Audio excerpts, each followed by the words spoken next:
Okay, so we're back again. So hopefully you've followed the instructions in the first module and installed WordPress on your own domain. And you're now already logged into the admin area and looking at your dashboard, something similar to what we're doing here. So first thing we're actually going to do is go and have a look at some of the settings so we can actually brand the actual installation to our company name. So we go to General. So we go to Settings, General.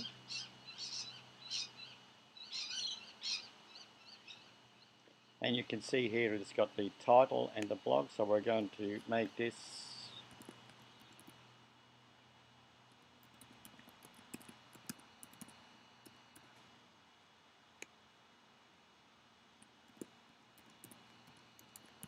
WordPress. So we can save that. You can verify all the information you want, and if you want to change the email address that any notifications go to, you can change that here at any time. You can change your time frame so that they reflect yours. We're actually in Melbourne, Australia, so I'm going to change that to +10, leave everything else the same, and the week starts on Monday, so we'll just change that. Now, one of the other things that I always do first off is I'll go and have a look at the permalinks. Now, permalinks are really what is seen up here when you actually go to a page, and it's telling us here that it's going to have the location of the actual WordPress install plus the year plus the date, which to me looks a little bit cumbersome. What we actually want is I actually want the post name, so I'm going to select this one here and then make it the custom. So now what we get is we get, if your install here, you can delete that amount for your reference. So you'd have your domain name plus whatever the actual page name was. So that will display for the user and makes it a lot more meaningful. So that's how to set up permalinks. So they're the first two things that you need to do. Now let's go and have a look at what the site actually looks like. So if I go up here, go to visit site, I'm going to right mouse click on this so that I can open it in a new window. We'll move it slightly out of the way so we can actually see.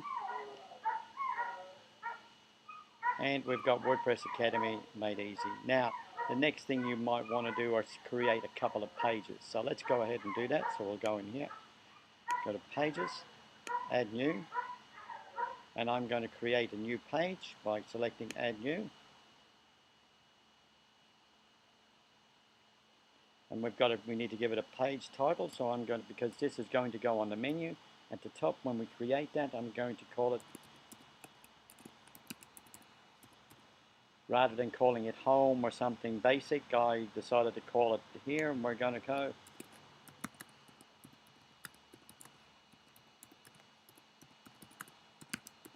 so you can put any details in here you like. You can change the font by making it bold. You can create links by creating links here, so we can make that bold. Create a link if you want to go off-site, so you can have some other stuff here.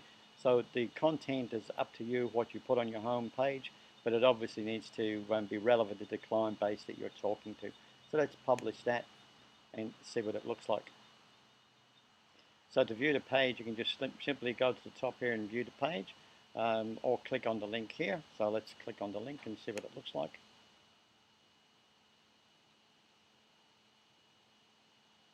And there we go, you've got the Academy, this is the home page. Now to actually set this at the home page, we're going to go back to the dashboard. So we go up, highlight WordPress Academy link, click on dashboard.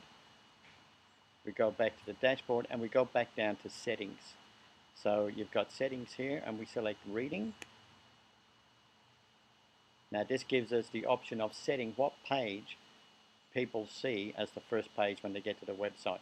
In standard WordPress installation, it will actually show you the latest posts that you've created.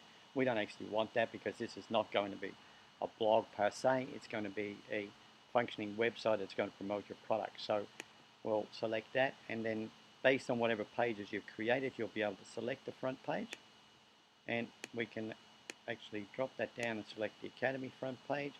When you create another page designed for your post, you'll have options here. So we could probably select the sample page as your post page, or you would normally have a page and call it blog and then create that.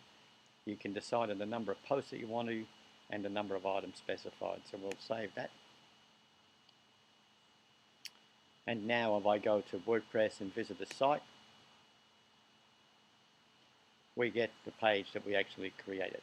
In the next video, I'm going to go through and show you how you can actually brand this page by installing an image and then also installing some widgets along the side here so that you can actually again make it look more professional and creating the footer. So we've got a few things we've still got left to do to give you basic insight into WordPress and following the WordPress Made Easy at our WordPress Academy.